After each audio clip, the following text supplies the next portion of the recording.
Мен bir misalda ayta keteyин. Эми биз ар дайым эле айтып келе жатабыз. Ушул уюшкан кылмыштуулук топторго каршы күрөштү күчөтөбүз, жүргүзүп атабыз, контролдоп атабыз деп.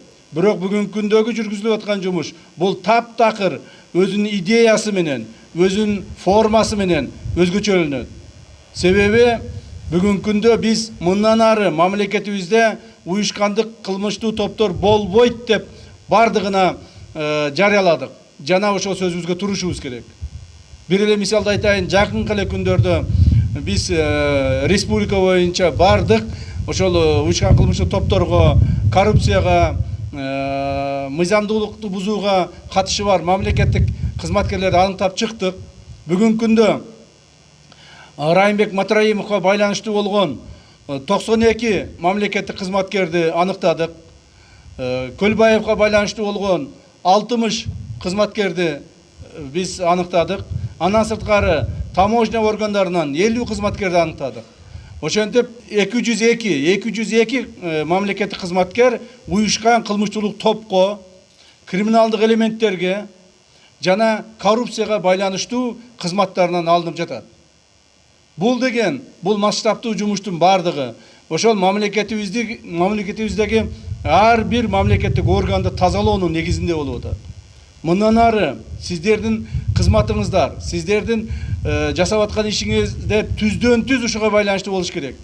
Ар бир райондо, ар бир айыл өкмөттө, ар бир айыл өкмөттөгү кеңештерде бир дагы уюшкандык кылмыштын топтун мүчөлөрү депутат, айыл өкмөттүк кызматкери, райондук, облустук, министрликтердин кызматкерлери болбош керек. Аларды аныктоо, аларды ачык алып чыгуу, жана алардын жасаган кылмыштары боюнча жоопко тартуу биздин түздөн түз милдетибиз. Мындан ары мамлекетте Көлбаев деген мафия болбойт. Мындан ары мамлекетте Райым Матраимов деген мафия болбойт. Райым Матраимов мындан ары мамлекетте жүрө турган болсо, кичинекей гана бир Матиз машинени минип алып жүрүш керек.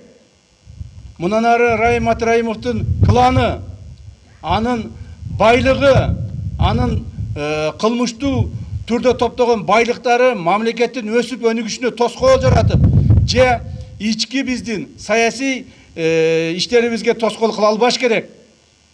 Себеби, урматтуу угандар, мына өзүңүздөр билесиздер, ушуга чейин көптөгөн шайлоолордо, көптөгөн мамлекеттик маанилүү иштерде ошолордун акчаларын негизинде көптөгөн биздин ачык эле айтыш керек кызматкерлер дагы, улуттук коопсуздук мамлекеттик кызматкерлери дагы мунун ичинде бар.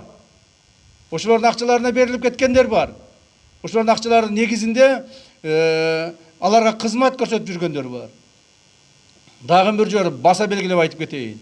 Биздин мамлекетибизде мындан ары Көлбаевдин мафиясы, Райым Матраимовдун мафиясы жана башкалардын мафиясы болбойт. Мамлекетибиз таза, мыйзамдуу, стабилдүү, тынчтык заманда жашаш керек. Мамлекетибизде кимдер жакшы жашаш керек? Жөнөкөй адамдар, өз эмгеги менен кызмат кылган адамдар, өз эмгеги менен акча тапкан бизнесмендер жана өз эмгеги менен эмгек кылып мамлекетке кызмат кылып аткан мамлекеттик кызматкерлер жакшы жашаш керек. Биз ошолорго шарт түзүшүбүз керек.